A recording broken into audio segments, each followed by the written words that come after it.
وشانخانه نوبهار جی سال 1992 تا حتی روژا ایرو خبات خواه دوالی دومینه. وشانخانه نوبهار 27 سال بوری ده چه به جمارن خواه چه به پرتوکن خواه به هزاران برهم جبو پرتوخانه و کردی هشتینه.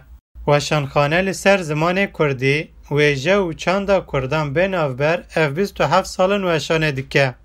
برپرس کووار وشان نوبهار سلیمان چویک جدسپه که حتی نها دبیجه دو آرمان چبون جبو آواکرنا نوبهار و وها گوت. آواکرنا نوبهار دا yani dötüşt bimin gringin yani evi bibêjim çîrokên ku zimanê ku navkirda da wenda dibe me xwest em ya bi qasî imkanê xwe em biparêzin û yani û pêşerojê da ji bo nifşên nû ji bo wan metnê Kurdî materyalên Kurdî çêbibin vê milletê me dest pê kir ya dudiya jî me xwest ku em yani dewra Cumhuriyetê da li hemberî asîmilasyonê li hemberî qedexekirinê helwesteke nîşan bidin. وشان نوبهار سال 2018 اندازه 23 پرتوک نو یم به زمان کردی چاپ کرد. چوی کانی زمان که هجمار خباتن لسر ویجه چند دو زمان سال به سال خود گوهره. کووار نوبهار سرانسر به کردیه. حتی آنها تمامی به کردی باشیه. 145 جماره و درکتیه. آنها 140 جماره 146 هم آماده دکن. باقی دیجی کتابی ماجی به گلمپری به کردینه. yani کم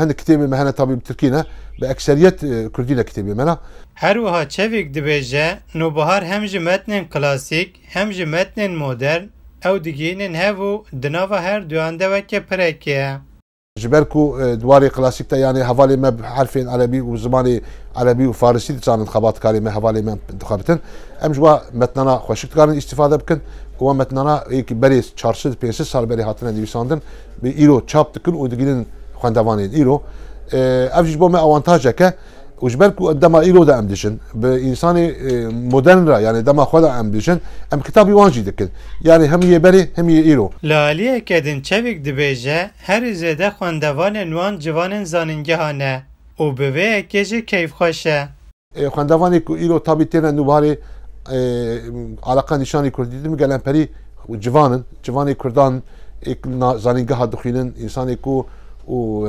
تایبەتی بخواندنێ و علاقەدار دەبن مەردکار بێژن جوانن ئەوانە پرێواجی زانینگە داخوێنن و ئەویش تابی گەلە کێفا مەرفتینە هەری داوی چەویکانی زمان کو لەگۆر ساڵێن بەرێ خوێندەوانên کوردی نویس و نویسکارên کوردی پێشکەتیە لە ئەو دبێژە bi dawiyaniya pêvajoya çareseriyê li Tirkiyê ev hejmar hinek kêm bûye. Menbotanî, Deng Amerîka, İstanbul.